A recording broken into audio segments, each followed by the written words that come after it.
Imam Busiri itu ngeluh, saya ini orang yang banyak kesalahan. Di antara salah saya adalah saya bisa ngomong tapi tidak bisa melakukan.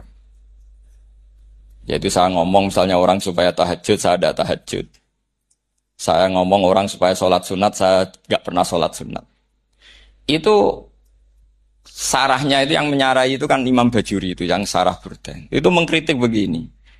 Kalau Anda ngendikan itu fi ma'radi dzammin nafsi, yaitu dalam konteks Anda mengkritik diri sendiri oke. Tapi omongan Anda salah karena secara usul fikih fatal. Fatalnya begini. Misalnya saya nggak pernah tahajud. Ya mungkin itu nyata. Mungkin itu nyata. Apakah kemudian saya tidak boleh mengatakan at-tahajjudu sunnatun?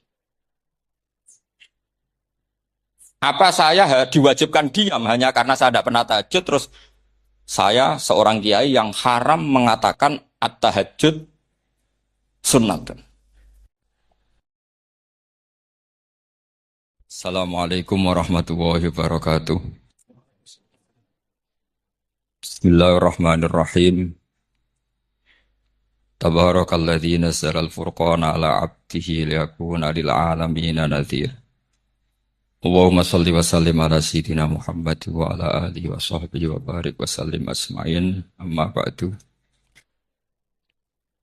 Ingkang kula hormati Kyai Haji Abdul Hanan wa ahli baiti, sedanten kanca-kanca santri peminat ilmu tafsir dan ilmu hadis ingkang kula hormati.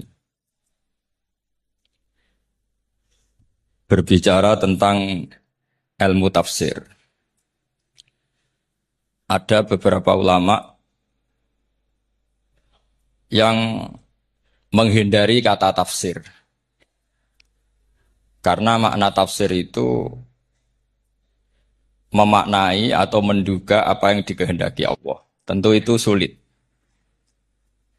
Satu, bahwa faktanya kita sudah tidak bisa komunikasi dengan Allah karena tidak ada wahyu lagi. Sehingga dari kehati-hatian ini pernah suatu saat Abu Bakar ditanya, ma makna abban fi qaulihi ta'ala wa faqihatan wa abba. Beliau menjawab, saya tidak lagi pantas hidup di atas bumi, di bawah naungan langit. Jika saya mengatakan naqulu fil Qur'an, jika saya harus berpendapat tentang Quran apa yang tidak saya ketahui. Itu kehati-hatian yang dilakukan Sayyidina Abi Bakrin As-Siddiq. Tapi teori ini berbanding paradok, berbanding ekstrim. Ketika bahwa Quran itu diturunkan itu sebagai hudan, sebagai petunjuk. Kedua sebagai bayanan, sebagai penjelas. Dan ini yang saya yakini. Kalau sebagai penjelas, Quran itu harus jelas sekali dan bisa menjelaskan. Dan Quran mensifati dirinya wal kitabil mubin, demi kitab yang memberi penjelasan. Sehingga dari sudut ini, orang kafir pun mungkin memahami Quran. Dan menurut saya orang kafir pun bisa paham Quran. Kalau Ahok itu melintir Quran, tidak memahami Quran, Pak.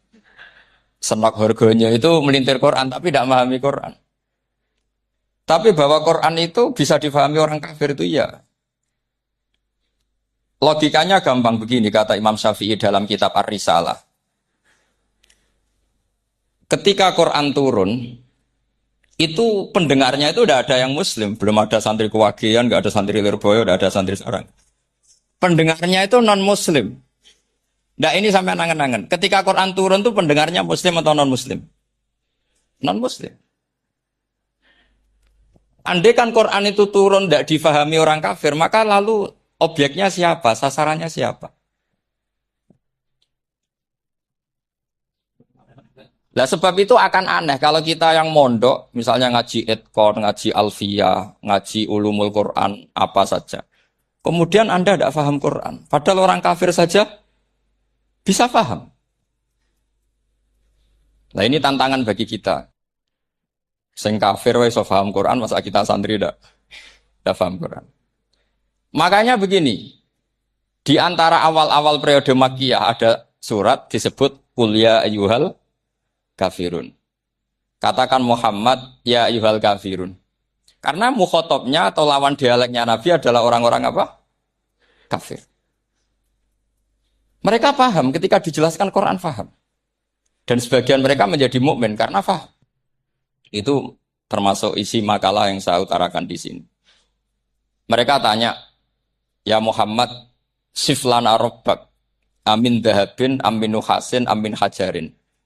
Karena orang kafir jahiliyah itu punya tren, yang namanya Tuhan itu fisik. Mereka punya Lata, punya Uzza, punya Hubal.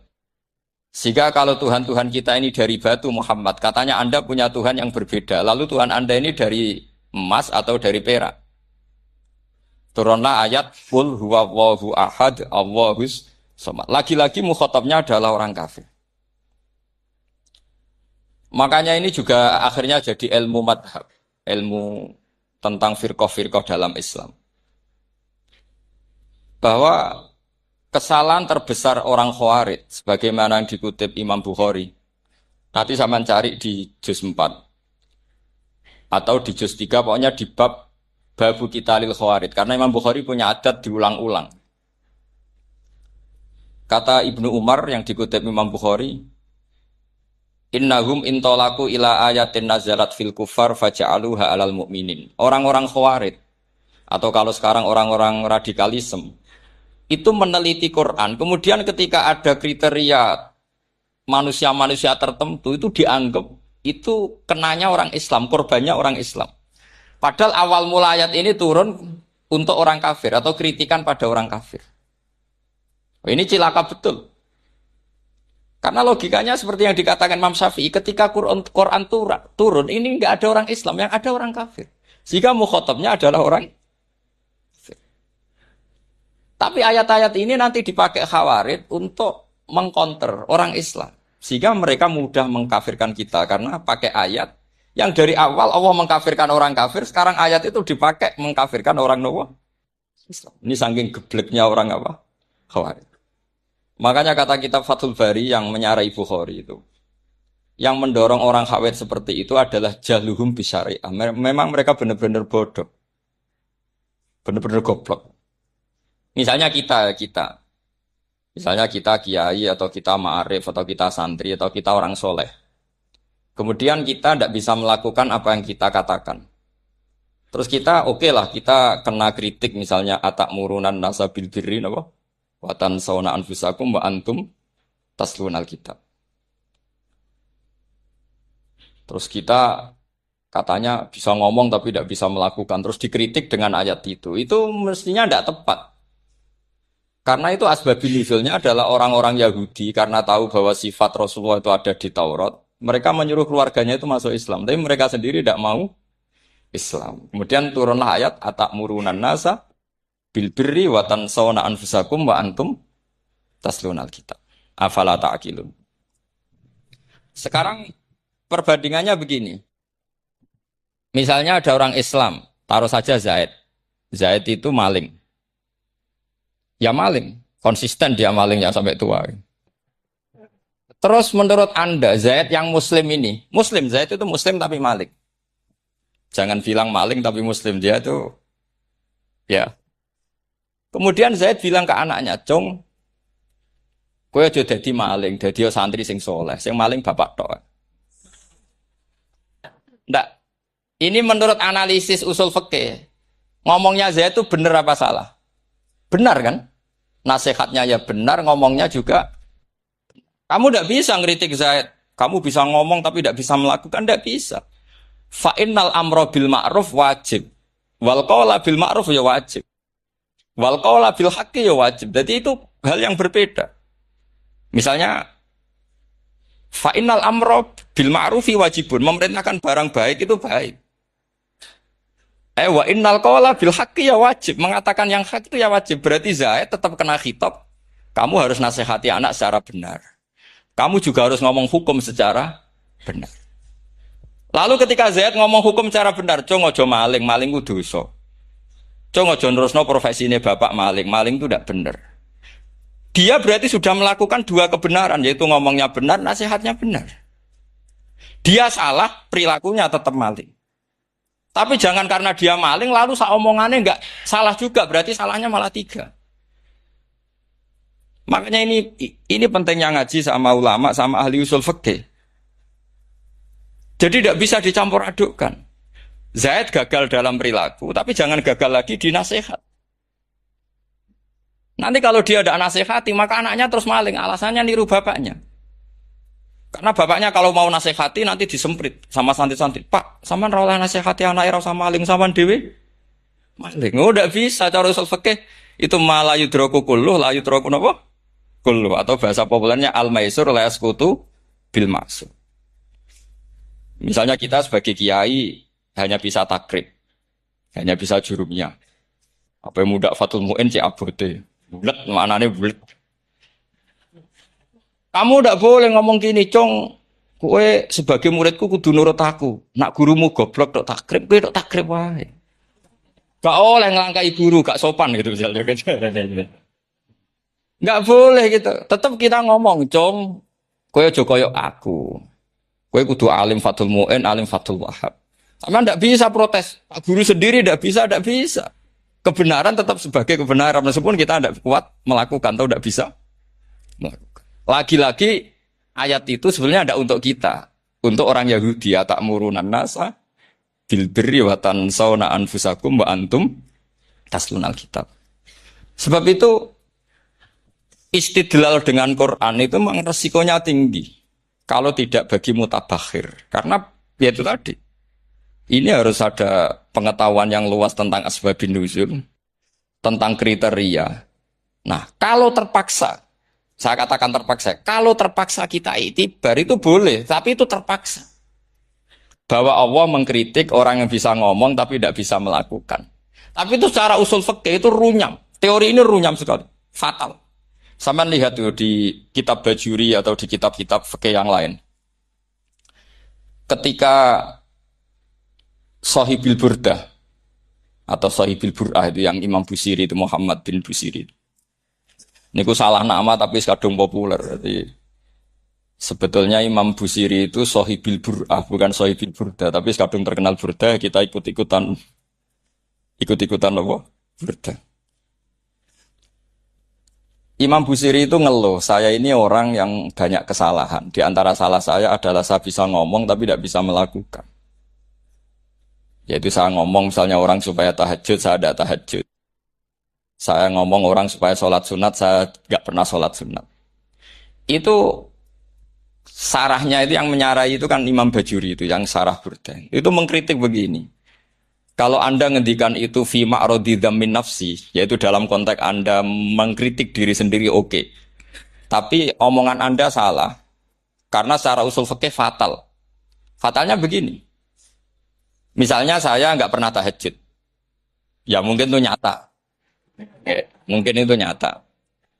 Apakah kemudian saya tidak boleh mengatakan at-tahajjudu sunnatun?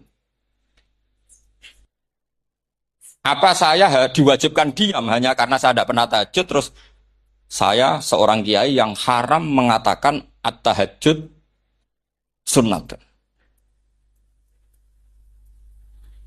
Saya harus tetap mengatakan kalau tahajud itu sunat.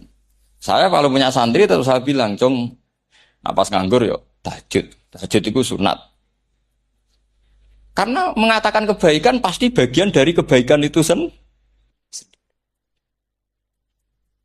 Makanya kata Imam Bajuri, fakaifa yakunul amru bil ma'rufi mazmuman. Bagaimana mungkin sesuatu yang jelas baik karena memerintahkan kebaikan mazmuman menjadi sesuatu yang tercela hanya karena mengatakan tidak melakukan. Innal fi'la ya amrun wal hukmu ya amrun akhar. Itu beda.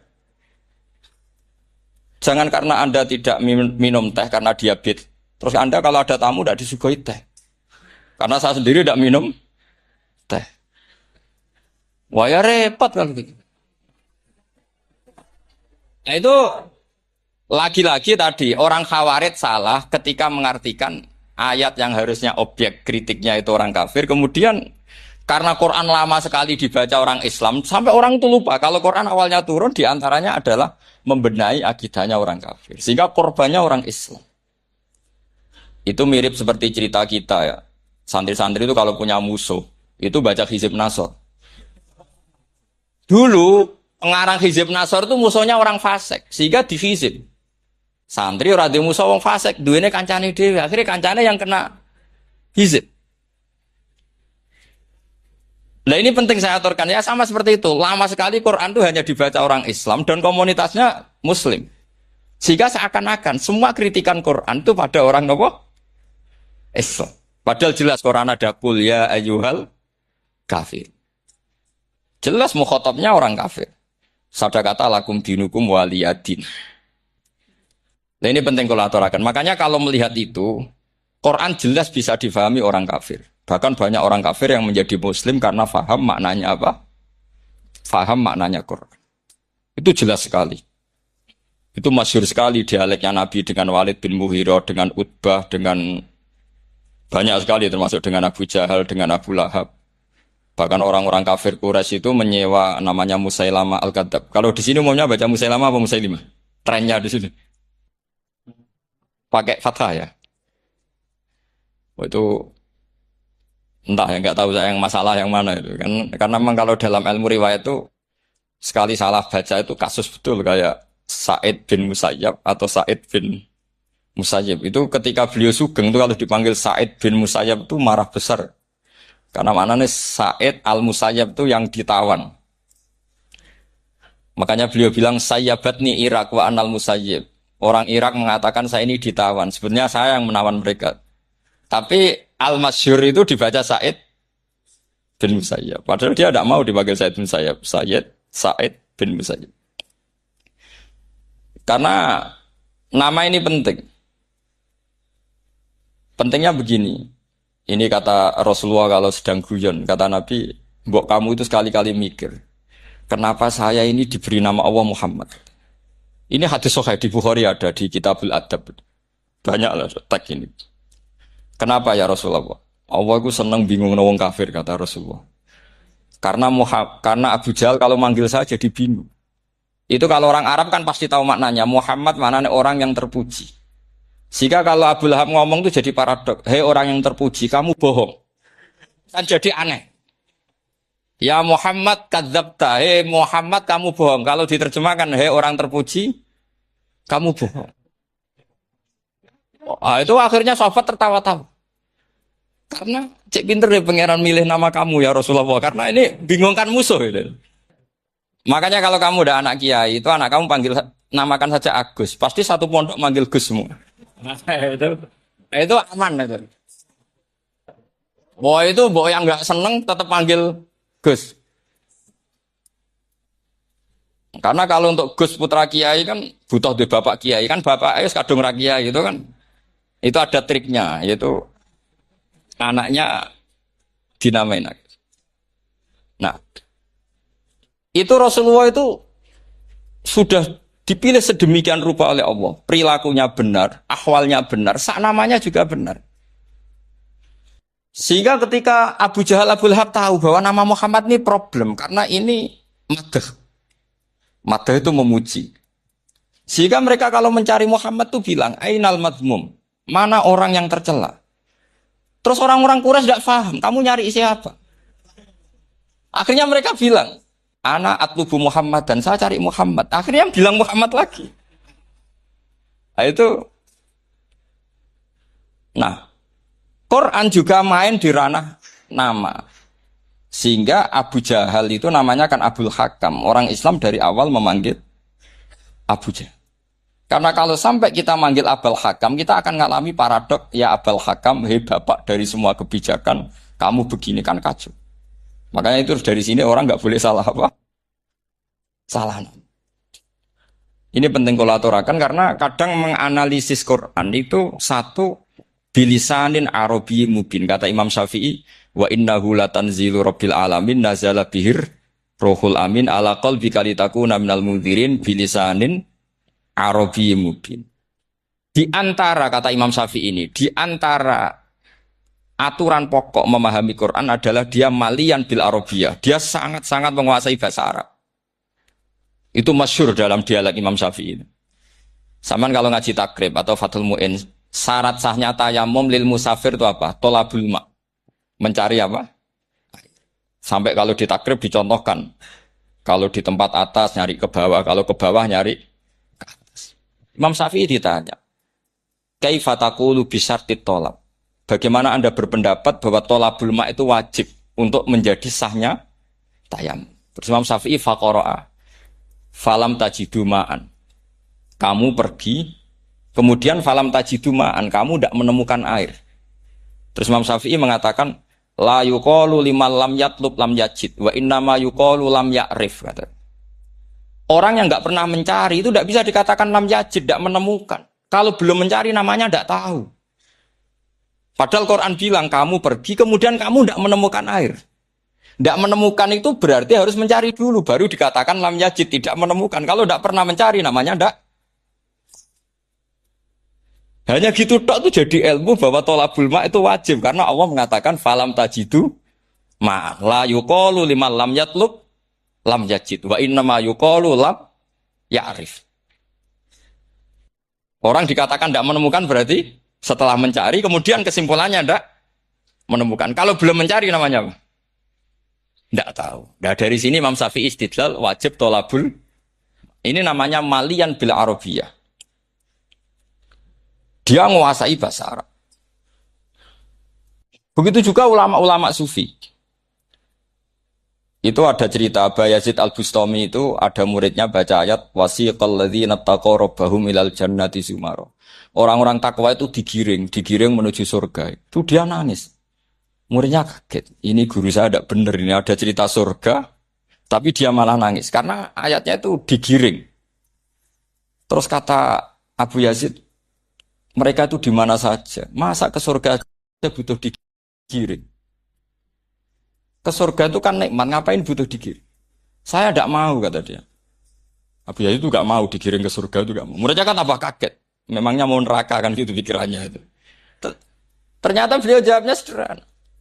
Saya pas itu sudah dekat sama Allah sehingga tidak perlu digiring. Kemudian saya sudah panitia kiamat pas itu jadi tidak perlu digiring. Nah ini nanti penting jadi satu aturan ilmu ulumul Quran. Saya di rumah itu istiqomah ngajar Qawaidul Asasiyahnya Said Muhammad yang dulu ditulis abahnya Zubdatul Itqon oleh Said Alawi. Kemudian Zubdatul Itqon itu tentu dari kitab Itqon. Terus Said Alawi dulu ngarang kitab Faidul Khobir, sarahnya Faidul Khobir sama Sayyid Muhsin Al-Musawab. Dulu dari Padang, tapi hidupnya di Mekah. Saya dulu talaki sama Mbah Mun. Itu ternyata ada ayatnya. Innal muttaqina fi jannati wa nahar fi maq'adi sidqin 'inda malikim muqtadir. Sekarang sampean saya tanya. Menurut Anda semua orang kena hisab enggak? Enggak, sampean jawab saja. Menurut Anda ketika di mahsyar semua orang kena hisab apa enggak? Pasti kita menjawab iya. Tapi kata Said Muhammad, itu keliru. Enggak kebayang orang seperti Nabi kena hisab. Pasti yang kena hisab itu orang-orang yang enggak jelas. Nah, misalnya Nabi jelas baiknya, harusnya ya langsung nggak kena hisab. Karena nggak mungkin seorang saksi kok diaudit, nggak mungkin. Lo saksi itu di pengadilan kan nggak tersangka, nggak terdakwa, dia nggak boleh diintervensi oleh hakim. Nah, Rasulullah ketika kiamat, ketika fil mahsyar, fi faslil qada itu jelas, fa kaifa idza ji'na min kulli ummatin bisyahidi wa ji'na bika ala haula'i syahida. Rasulullah sudah dekat Allah pas mahsyar itu ada Allah, ada Rasulullah, ada Jibril. Kemudian Nabi itu mengidentifikasi. Ditanya sama Allah, bener mat ini umatmu? Ya, niki umatmu ya.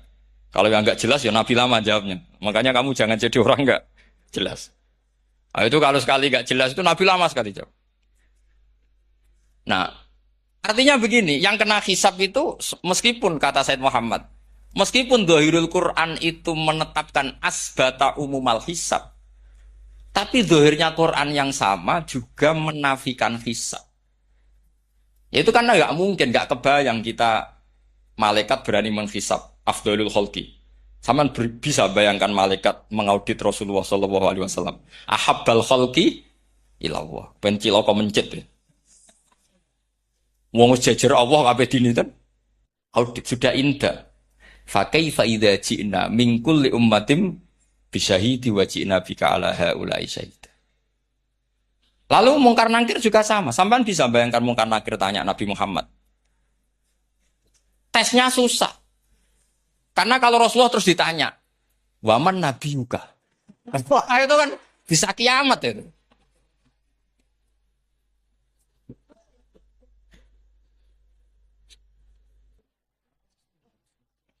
Paham ya?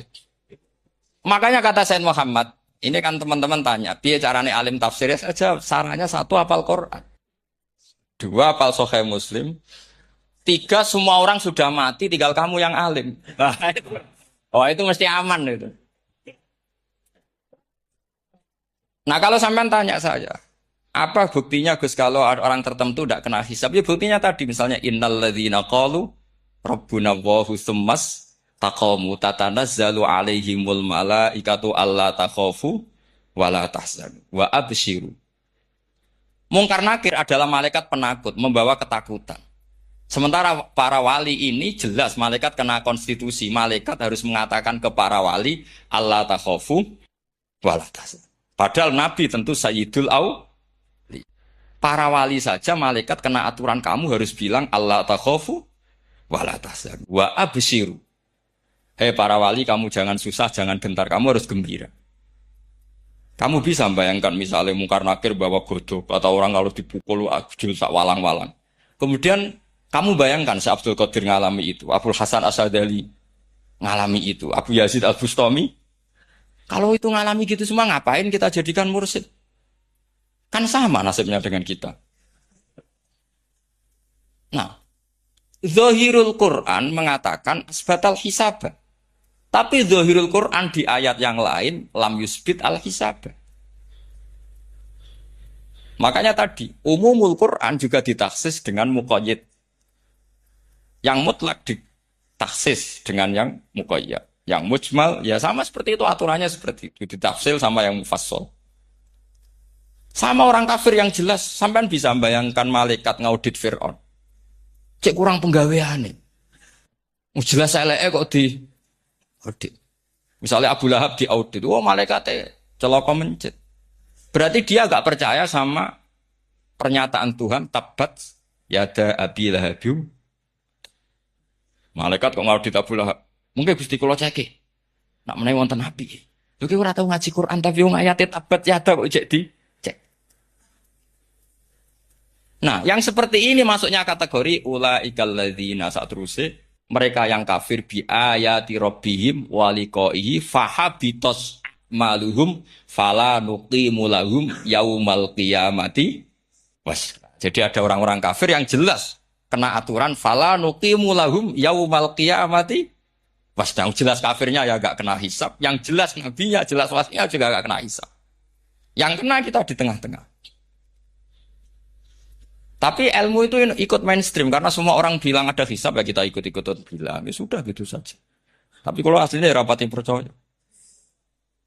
Umumnya uang gerono mati ditalkin ya kita melok-melokan nalkin. Tapi kalau kadang ya gak kebayang. Piye nak wali-wali ditalkin. Makanya ada di dunia wali itu ada cerita Rabi'ah Adawiyah itu termasuk keramat beliau itu. Kalau Imam Sibawi kan dalam cerita wali kan ditanya Marrobuka. Ngapunten niku man mausul napa istifham. Wah itu malaikatnya ndak pernah khataman alfiyah kan repot. Kalau Rabi Adawiyah lebih parah lagi itu. Beliau tuh nangis sekeras-kerasnya. Nangis terisak-isak, dia tersiksa. Ya Allah, engkau itu zat yang paling saya kenali dan harusnya semua makhluk itu kenal engkau. Tapi ini hamba engkau tanya engkau itu siapa? Itu kan ini orang gitu. Karena Allah itu adharud dzahir. Kata sampai Imam Sibawi silakan a'raful ma'arif. Jadi wong ora ora wis geblek tenan dari Imam Sibawi. Imam Sibawi kan atas nama dia pakar nahwu pertama mengatakan dhamir paling makrifat di antara 6 isim makrifat paling makrifat itu dhamir. Tapi meskipun gitu a'raful ma'arif Allah. Yang paling makrifat dari sekian isim makrifat itu Allah. Artinya satu nama yang orang harus kenal semua. Makanya di antara keramat beliau ketika ditanya, wong kok ora tau ngaji fikih men ngaji nahwu wae. Gak tahu dia ngaji carane sesuci, carane iddah tuh gak tahu ngaji nahwu. Terus dia tanya, bima fa'ala rabbuka. Lalu Allah memperlakukan kamu gimana? Terus kata Imam Subabeh, ghafaroli, Allah mengampuni saya karena saya orang yang mengatakan Allahu a'raful. Ini penting kalau aturakan. Jadi makanya kalau sampean tanya, caranya ilmu alim gimana? Ya satu tadi, kalau sampean masih banyak orang hidup, syaratnya kamu harus hafal Quran, hafal hadis, hafal sekian ribu hadis, hafal sekian ulumul Quran. Itu kalau masih banyak orang hidup. Kalau sudah kamu sendiri hidup, ya sudah. Pokoknya isokulhu ya salim sendiri kan nggak ada saingannya. Makanya kata Said Muhammad, beliau mengatakan, kita meyakini umum al-hisab ya berdasar zahiril Quran, kita menafikan umum al-hisab bahwa hisab hanya yahtassul liqaumin duna qaumin juga berdasar zahiril. Kita percaya semua mayat ditanya mungkar nangkir ya berdasar zahiril ahadis. Kita tidak mengumumkan teks ini juga berdasar zahiril ahadis.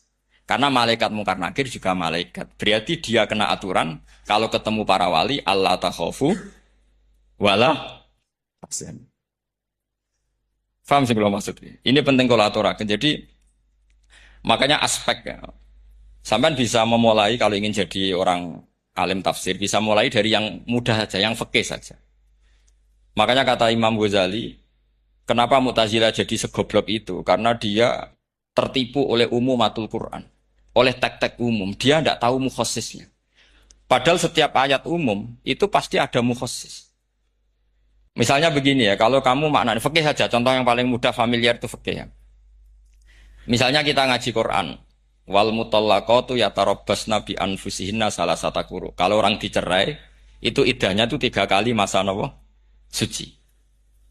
Apakah aturan iddah seperti ini hal hadhil iddah amatun likulli mutallaqatin am li mutallaqatin makhsusah? Apa ini semua mutallaqah iddahnya pasti salah satu quru apa orang tertentu? Ya enggak, asal dia mutallaqah pasti iddahnya salah satu quru. Anda goblok, Anda salah besar. Kalau misalnya yang dicerai adalah orang hamil, iddahnya apa? Salah satu quru apa watil hamli? Watil hamli. Kita butuh ayat lain, wa ulatul ahmali ajaluhunna ayyadun hamli. Sama seperti kita ngaji, walladzina tawaffawna minkum wa yadharuna azwajan yatarabbasna bi anfusina arba'ata asyhurin wa asyra. Asal wanita ditinggal mati suaminya, maka iddahnya 4 bulan 10. Apa semuanya demikian? Enggak. Misalnya orang hamil iddahnya biwatil hamil. Artinya kalau Anda tertipu umumatil Quran berarti Anda sama dengan menghukumi orang ditolak semua iddahnya salah satu. Sama misalnya orang sekarang dalil-dalil wa may yatawallahum minkum fa innahu minhum. Kalau berkawan orang kafir, maka dia menjadi kafir. Itu kan fatal. Semua nabi ya berkawan orang kafir. Karena dakwahnya memang sama orang kafir. Lo coba, andai kan sampean hafal Quran, itu sama teori itu tuh mungkin menyedihkan. Coba istilahnya Quran. Wazkur akho'at. Wa ila adin akhawum huda. Wa ila samuda akhawum. Nah, terus semua umatnya yang kafir disebut akhawum. Akhaw itu artinya apa? Saudara. Mereka ya berkawan sama orang kafir. Makanya butuh analisis fikih untuk maknani wa may yatawallahu minkum fa innahu. Setelah dianalisis fikih, ternyata semua nabi diistilahkan wa ila madyan akhahum syuaiba, wa ila adin akhahum huda. Akhaw itu artinya apa? Saudara. Kalau sama tanya, lalu logikanya gimana? Kata kitab-kitab kan wa in kana dasarin fajanibhu suratan. Kalau ada teman buruk, jauhi. Kalau teman baik, temani. Kalau cara usul fikih gampang. Kancanan maling dosa, wong kok kancane maling. Tapi nak dakwai maling. Apik kan? Aku ora ngancani kok dakwai dandani. Selesai kan? Ngancani maling elek, nak dakwai maling. Apik. Demenan rondo elek, nak didik apik kan itu seperti itu. Nah, ini penting kalau aturaken. Nah di sini ini makanya NU itu punya sejarah panjang, banyak wali-wali yang jadab, yang coro zahir itu kancanan wong fasik-fasik. Orang syariat bingung, ini wali kok berteman orang fasik. Ya kalau kamu bahasakan teman ya masalah. Kalau kamu bahasakan ini binaan. Enggak, sama jawab saja. Kalau dibahasakan teman masalah enggak masalah kan. Tapi kalau dibahasakan itu binaan. Selesai kan? Sama, Nabi berkawan orang kafir itu tidak karena berkawan, itu binaan Nabi. Memang Nabi itu jadi Nabi, objeknya adalah mengislamkan orang kafir. Ya berlama-lama Nabi dialek dengan mereka, muasyarah sama mereka. Bahkan Nabi diharuskan bersikap baik sama mereka. Itu yang disebut fabima rahmatim minallahi napa lintalahum walau kunta fadzan ghalidhal qalbi lan faddu min hawl. Tapi sekarang itu orang sudah tidak pakai ilmu. Orang-orang radikalisme itu nggak pakai usul fikih. Pokoknya kalau ada ayat terjemahnya gini ya sudah itu jadi madhab. Akhirnya kecelakaan seperti ini. Pokoknya kalau ada ayat faktulul musyrikina haitsu wajadtumuhum wa khudhuhum wahsuruhum wa'udu lahum kulla marsad. Sudah hafalnya ayat itu saja. Dia tidak mau ngapalkan misalnya qatilul ladzina yuqatilunakum. Ada ayat lagi wa akhrijuhum yamin haitsu akhrajuhum. Sehingga ulama kita membagi kafir itu ada harbi, kita musuhi, ada zimmi, ada mu'ahad, ada musta'man. Itu ulama, karena tahu tidak semua orang kafir itu harbi. Tidak semuanya zimmi, tidak semuanya mu'ahad, tidak semuanya musta'man. Kalau harbi oke, kita perang, kalau zimmi ya kita bina. Kalau mu'ahad ya sesuai perjanjian kita, kompensasinya apa, MOU-nya kayak apa. Tapi apalnya mereka ayat satu tema. Nah celakanya kita yang ngaji di pondok-pondok yang katanya spesialis ingin alim tafsir, apalnya ya satu ayat juga. Wah itu kan satu ayat versus satu ayat. Itu ngeri. Makanya kalau sama tanya saya, ini katanya di acara ini sama tanya, gimana caranya jadi ahli tafsir? Saya jawab gampang. Benar-benar itu hafal Quran, hafal hadis, terus hafal ulumul Quran. Ya misalnya Nadoman ya Faidul Khobir lah. Kalau kitab Nasar ya minimal itu setengah lanya itkon lah. Kalau nggak lanya-lanya amat ya agak lanya. Karena kitab tafsir itu gampang. Teorinya itu mudah sekali. Misalnya al-ibratu bi umumil lafzi la bi khususis sabab. Itu sama dengan kayak kaidah fikih. Karena kalau kaidah fikih itu saya itu pernah dibisui kiai itu. Ini kisah nyata itu. Dibisui kiai itu. Pas basul masail dulu saya itu masih sering mau basul masail. Tadi mun pensiun mun mboten niku. Dulu saya dengan Gus Zofur putrane Mbah Mun itu sering makili Pondok Anwar basul masail fikih. Tapi tidak tahu ceritanya Gus Zofur jadi dokter tafsir, saya juga kok tahu-tahu menekuni tafsir. Lama-lama orang itu lupa status saya yang fakih ya. Makanya saya itu ya kadang eman gitu karena ini status penting juga. Tapi status fikih itu kadang memang menyesatkan. Karena begini, itu dulu pernah ada basul masail itu begini. Ini kisah nyata ini. Ada desainer baju putri untuk putri, anak putri. Kemudian desainer itu menciptakan satu celana pendek atau celana seperempat. Dengan desain ini pasti kalau dipakai itu auratnya itu kelihatan. Bagaimana hukumnya desainer ini? Apa termasuk mimman sarro'a as-sayyi'ata? Karena terjadi kasfil aurat. Apa enggak? Rata-rata kalau kiai yang khusyuk-khusyuk yang sepuh-sepuh desainer itu dosa. Gara-gara tren pakaian ini wong wedok buka aurat. Tapi kiai-kiai alim yang muda-muda entah saking belingnya, entah saking pinternya enggak tahu. Bilang begini, Pak Yai, yang didesain apa? Ya celana itu. Lalu celana itu fungsinya nutupi apa buka aurat? Ya nutupi. Lu kan lumayan urun nutupi. Kalau haram ya dicopot, lu malah parah itu. Bingung kayak gini. Sampai bilang gini, wah semanis. Itu kan makanya ini guyon ilmiah. Repotnya ngadepi orang alim muda, itu kan mbok gedhingi ku ilmiah, mbok senengi fasik.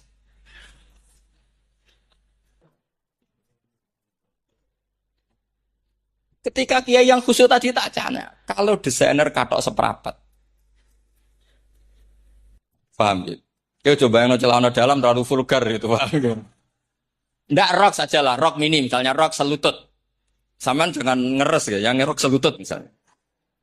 Rok selutut itu desainernya kena hukum haram enggak? Sampean jawab saja. Oh haram dari kiai sepuh karena dengan desain itu misalnya lututnya kelihatan.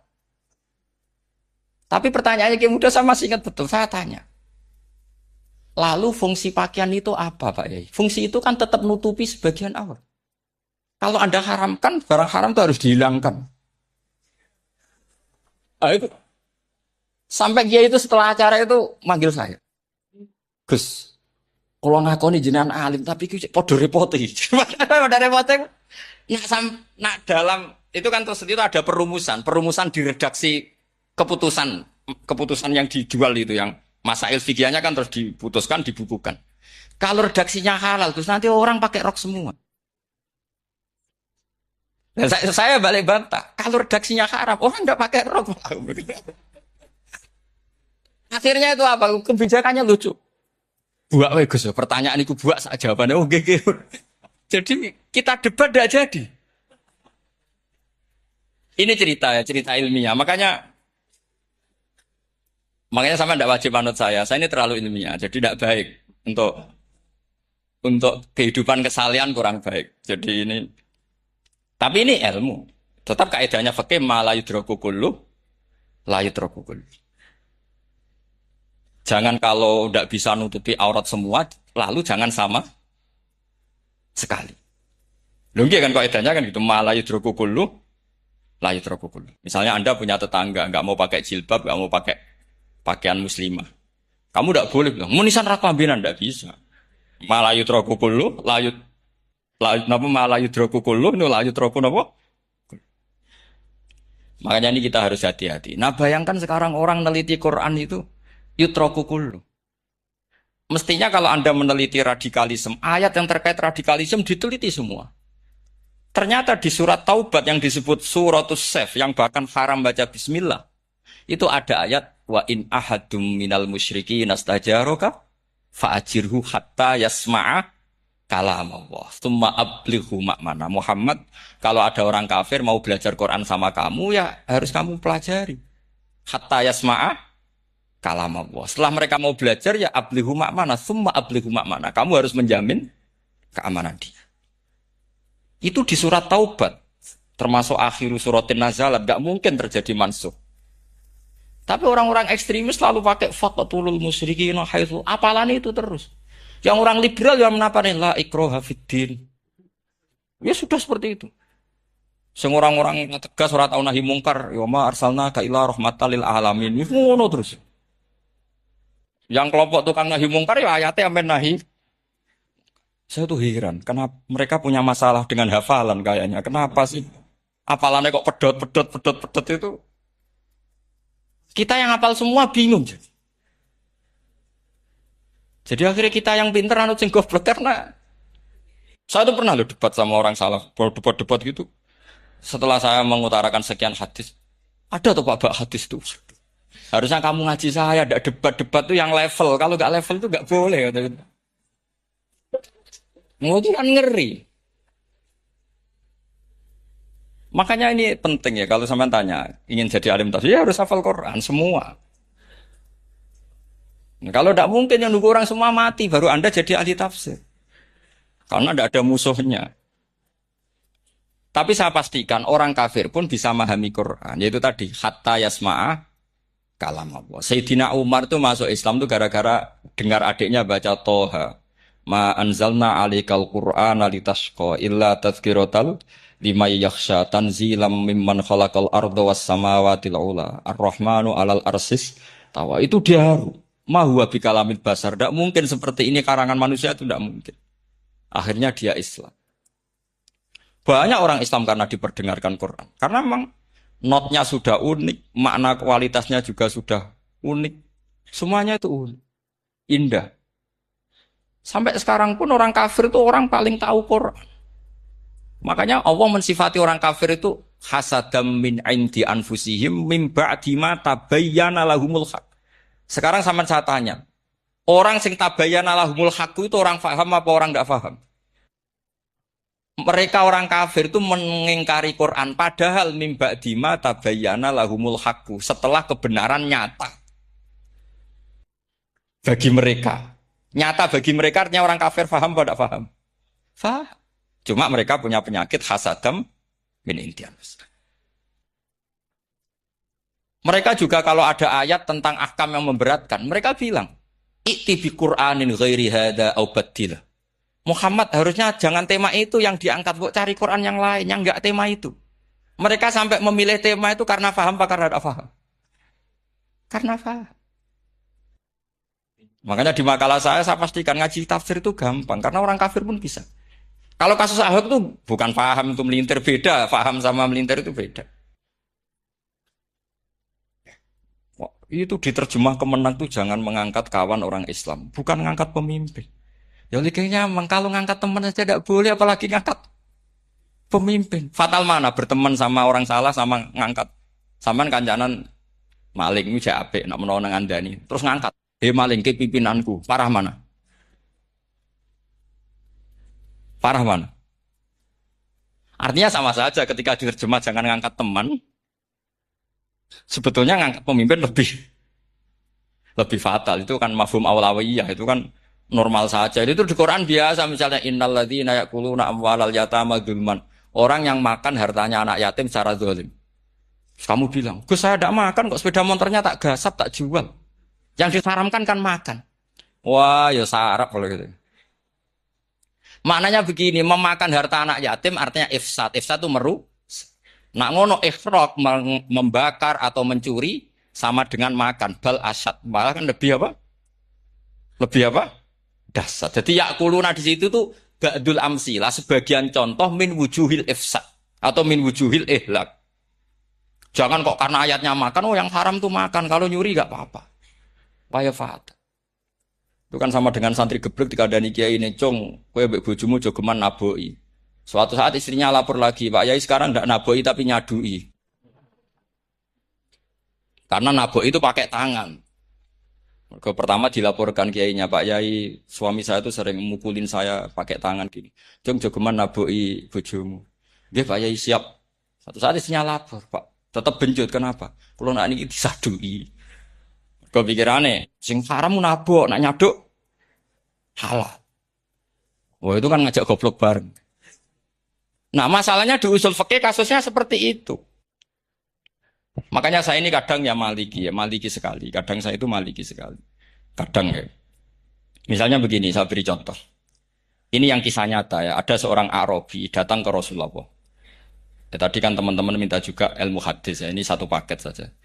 Itu tadi nanti kalau sampean kasih lalim ndak itu sudah ada urusan saya tadi. Nunggu orang mati banyak tadi. Kalau nggak usah nunggu orang mati, sarannya tadi apal tadi. Ya Rasulullah ahlak tuh. Saya ini orang yang rusak. Wama ahlakaka. Lalu yang bikin rusak kamu apa? Qol waqatu imroati fina hari Ramadan. Saya menjima istri saya ketika masih siang. Fina hari Ramadan, siang Ramadan. Walhasil Nabi tidak menyuruh hanya kodok, tapi menyuruh kafaroh. Kafarohnya itu merdekakan budak, atau memberi makan 60 orang miskin, atau puasa berapa? Puasa 60 hari. Atau urut merdekakan budak, atau puasa 60 hari, atau memberi makan sitina miskin. Oke, kita sepakat. Sepakat ya, hadis itu sahih dan diulang-ulang oleh Ashabus Sunan. Oke, riwayatnya nggak masalah. Sekarang kita analisis maknanya. Sekarang sampean saya tanya. Kalau Anda misalnya sekarang jam berapa ini? Misalnya sekarang jam 9 kurang seperempat Ramadan. Terus Anda rokok atau Anda ngopi, kepengen ngopi terus ngopi tanpa udzrin syar'iyyin. Anda hanya wajib qadha apa bayar kafarah? Enggak, sampean jawab. Rata-rata kiai kita, oh mau wajib qadha Gus karena gak jima. Sing seru kafarah iku nak jima. Kan ngombe kopi be jima beda. Pertanyaannya tuh lucu, ini naif secara fikih masalah. Masalahnya begini. Jima bojo itu tidak zina. Jima bojo itu zina apa enggak? Enggak.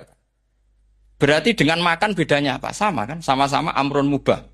Sesuatu yang boleh. Kenapa hukumannya berat? Makanya kata Imam Malik, enggak itu nilainya. Nilainya adalah hadku hurmati Ramadan bi ghairi udzrin syar'iyyin. Makanya kata Imam Malik, siapapun yang makan fina hari Ramadan, iftar apapun fina hari Ramadan bi ghairi udzrin syar'iyyin, maka hukumnya sama dengan jima fina hari Ramadan. Karena sama-sama ihlak ifsad hurmata Ramadan bi ghairi udzrin syar'iyyin. Enggak, ini ilmiah. Kamu udah harus cocok, tapi otak kamu harus percaya. Iya kan beda kan? Saya secara nafsu tidak cocok, cek berarti. Tapi ilmiah saya setuju. Kalau Kiai Kandani itu kan pasti pakai badul amsilah, kan nggak mungkin semua contoh disebut. Cong kowe nak mlaku-mlaku jogeman delok wong wedok iku mari setan. Mboten delok, Mbah, nyekel. Lu malah parah to. Ndak bisa. Makanya ini masalahnya lafat. Ini kembali ke Imam Syafi'i bilisanin arabiyyim mubin. Ketika seorang kiai bilang, "Cung jogeman delok cawe itu," adalah mengungkapkan al-muharramat. Bukan mentaksis yang haram itu hanya melihat. Saya ulang lagi ya. Ketika seorang kiai bilang, "Cung jogeman delok wedok sing haram," itu semangatnya adalah melawan keharaman, bukan mentaksis yang haram hanya del. Itu di Quran normal semua, di semua lugat ya biasa. Itu kan sama seperti misalnya seorang bang ngasih uang cucunya, "Cung, tak kayak duit 100.000. Cung, gue tuku es." Terus gue mendingan, "Nah ragu tuku es haram iki kan ngongkone tuku es." Lah kepen putumu mati kan nyeben 100.000 gue tuku es. Ya mulai dulu istilahnya nambahnya ke ibu tuh, "Cung 100.000 gue tuku es." Cara wong kuno. Maksudnya gue pokoknya umumnya cah cilik senane es menyebut. Ya sudah seperti itu. Sama seperti Quran menghentikan begini. Ini memang salate yang fikih dulu, yang pokok-pokok. Di antara yang enggak boleh dikawin adalah wa antasma'u bainal ukhtaini illa ma qad salaf. Kamu enggak boleh menikahi Sri dan Zainab, kakak beradik. Sudah sepakat gitu. Fi nikahin wahid enggak boleh al jam'u bainal ukhtain. Jadi mbaknya kamu kawin, adiknya kamu kawin fi nikahin wahid. Tapi nak ngeduni boleh, berarti kan dengan waktu yang berbeda. Quran hanya menyebut itu. Kemudian Rasulullah zaman Sugeng itu hanya nambahi wala binal mar'ati wa ammatiha, wala binal mar'ati wa kholatiha. Juga agak boleh menikahi ponaan plus buliknya. Baik bulik dari bapak, yaitu ammah, maupun bulik dari ibu disebut apa? Kholah. Kemudian ulama fikih merasa ada yang kurang, ditambahi lagi. Dua perempuan yang andekan yang satu itu lelaki kok haram nikah, berarti haram jam'u fi nikahin wahid. Misalnya cucu rabibahnya boleh enggak? Enggak boleh kan? Berarti kalau sampean ngumpulkan cucu dan bahnya fi nikahin wahid juga enggak? Tapi orang yang waras itu tidak akan nyalahkan Quran ketika tidak lengkap. Wa antasma'u bainal ukhtain ila ma qad ini tidak lengkap. Yang haram kan tidak hanya jam'u bainal ukhtain. Termasuk mengumpulkan cucu dan banyak. Karena Quran nggak mau dengan logika tidak waras itu tidak mau. Taruh saja orang itu rata-rata bahnya kan umur 70 tahun. Cucunya umur 17 tahun. Kebayang nggak kamu nikahi? Sehingga adik kan boleh bareng, mesti kamu milih bareng. Makanya Quran hanya bakas wa antasma'u final ukhtain. Karena yang mungkin masih menggugah selera itu dua. Tapi kalau cucu sama mbahnya itu, kalau ada yang masih selera kan, ya sarap tuh. Tapi fikih sebagai kaidah tetap menerangkan, termasuk yang haram jam'u adalah bainal mar'ati wajad dati. Paham sih maksud? Artinya ketika menyebut itu tidak jaminan merangkum semua hukum. Tapi ba'dul amsilah. Fa'innal akila yaktafiya bi isyaratil ba'di. Karena orang kalau punya akal diisyaroi sebagian sudah. Ini penting kalau aturakan. Jadi ini penting. Nah bayangkan sekarang banyak gerakan-gerakan ahli Quran katanya tapi nggak memahami ilmu usul fikih. Quran ora ono ya wis. Nang Quran ora ono cerita harame asu, nak ngono asu ya halal. Ora ono Qurane. Sing ra ono iku tekem ora Quran iku aneh-aneh.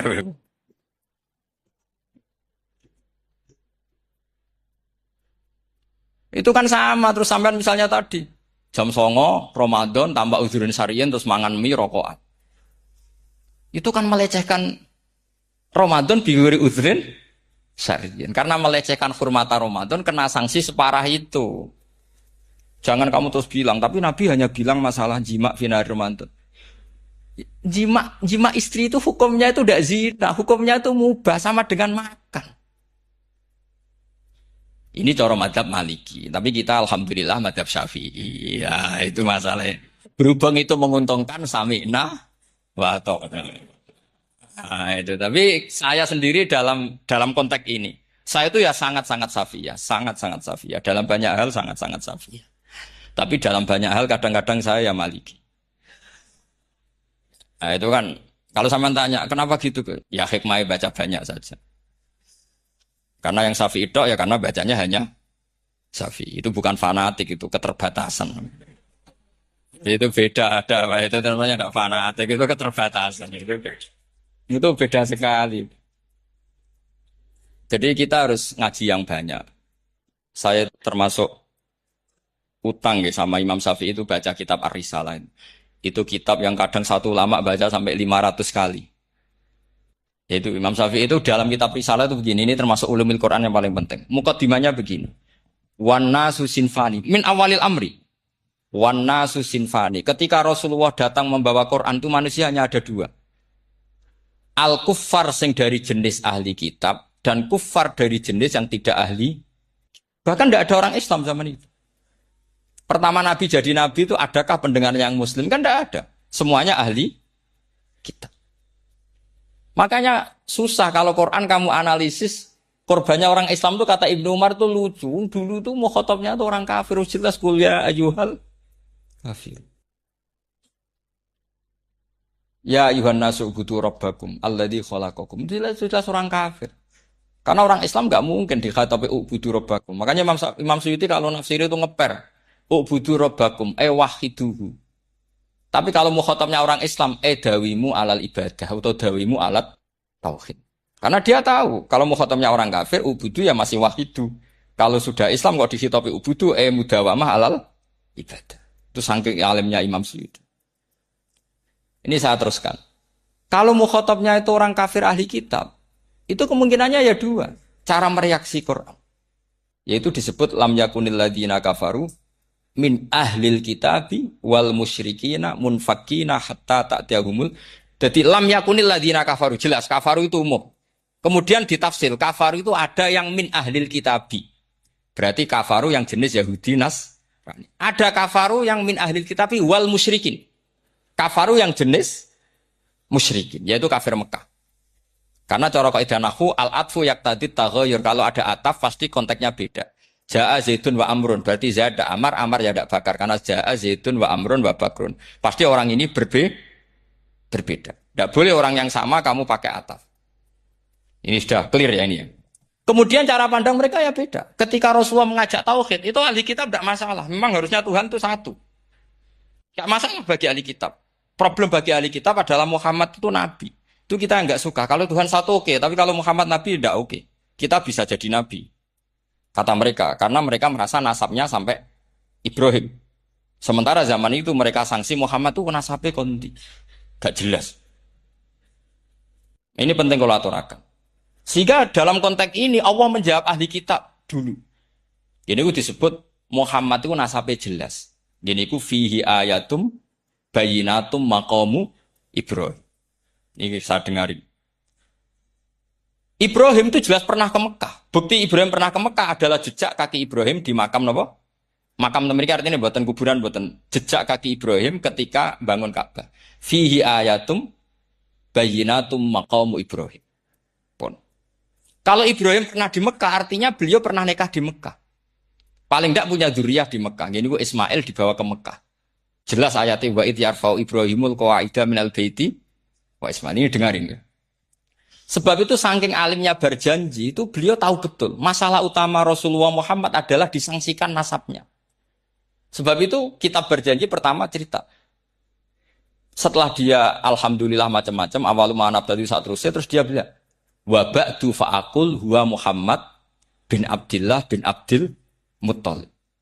Saat terus ya wabak dua Muhammad bin Abdullah bin Abdul Muttalib wasmu Syaibatul Hamdi Humidat Khisaluhus saniyah. Saat terus Ibnu Qusayn, saat terus Sumiyah bi Qusayn litaqasi fi biladi Qudu'atal Qasiyah. Karena dia tahu yang masalah bagi Rasulullah itu adalah masalah nasab bagi mereka loh, bagi mereka yang kafir. Terus beliau ngendikan ditutup wa adnanu bila raibin inda dawil ulumin nasabiyah ila dzabihi Ismail nisbatuhu Wah, jelas saya Adnan itu pasti puter cucu-cucunya Nabi Ismail. Karena orang Yahudi yang disoal Muhammad itu, kamu itu siapa? Kok tahu-tahu Nabi? Kamu orang Arab. Orang Arab itu tidak pernah ada Nabi. Yang Nabi itu normalnya orang Israel. Yaitu turunan Yahudi. Karena Yahuda bin Yakub bin Ishak bin Ibrahim. Akhirnya Allah membuktikan. Fihi ayatum bayinatum maqami. Bukti kalau Ibrahim pernah di Mekah adalah jejak kakinya di Mekah. Itu dekat Ka'bah. Ini jawaban Allah yang tentang ahli kitab. Karena sudah jelimet. Ada ilmu ansab, ada ilmu nasab, ada polemik kitab samawi. Kalau kafir Mekah ini goblok-goblok. Ketika Rasulullah pakai teori tauhid, orang kafir Mekah itu sangat gobloknya bilang gini, Muhammad, kita ini urusannya banyak, utang kita banyak, kasus saya banyak. Kok Tuhannya satu itu tidak cukup? Yaitu mereka mengatakan aja alal alihata ilahau wahida inna hadza la syai'un ujab. Bagaimana Tuhan hanya satu? Urusan kita banyak, masalah kita banyak. Tuhan nggak boleh satu, harus banyak. Sejumlah urusan kita. Ada Tuhan BPKB, Tuhan macam-macam lah. Ada Tuhan kredit, Tuhan kas, macam-macam lah. Kan? Sesuai sebanyak urusan kita. Mereka tanya, aja alal alihata ilahau wahida. Masa Tuhan satu? Inna hadza la syai'un ujab. Ini aneh. Tapi Rasulullah dengan sabarnya. Kalau yang seperti ini, Allah menjelaskannya beda dengan yang pertama. Karena tadi, orang kafir itu bisa min ahlil kitab, bisa wal musyrikin. Lam yakunil ladzina kafaru min ahlil kitab. Ada yang wal musyrik. Semuanya ini tidak pernah munfakina hatta ta'tiyahumul bayyinah. Mereka tidak pernah tercerabut dari pikiran mereka, dari mainstream mereka. Sampai ada bayyinah. Bayyinah itu kejelasan kebenaran. Atau